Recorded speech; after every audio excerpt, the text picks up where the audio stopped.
Goeiemôre, Dok Matt wat praat.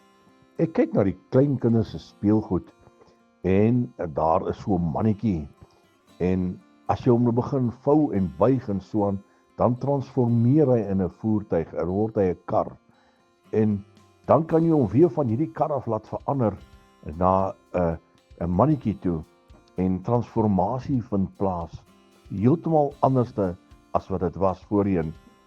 Nou, in God se wêreld werk dit dieselfde. As hy jou pad langs kom, dan vind daar transformasie plaas. Hy verander jou in totaliteit. Hy verander jou wandel, jou handel, jou spraak word in totaliteit verander. Jou uitkyk op die lewe word verander. Jou denke word verander. Hy vernuwe jou denke. Hierdie grootte God, transformasie, hy maak jou mooi. Hy sit 'n lamp op jou pad en 'n lig vir jou voete.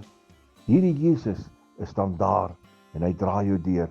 As transformasie plaasgevind het, dan skop al die beloftes van Jesus in jou lewe, dat hy daar is vir jou, dat hy jou sal beskerm, dat hy jou sal deurdra. Ek wil u bemoedig vandag, laat Jesus jou transformeer, laat hy jou verander, laat hy jou spraak in totaliteit verander.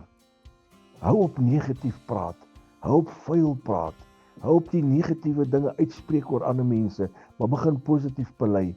Transformasie, as dit plaasgevind het in jou lewe, is jy 'n nuwe skepsel. Kyk, al die ou dinge het verbygegaan, alles het nuut geword.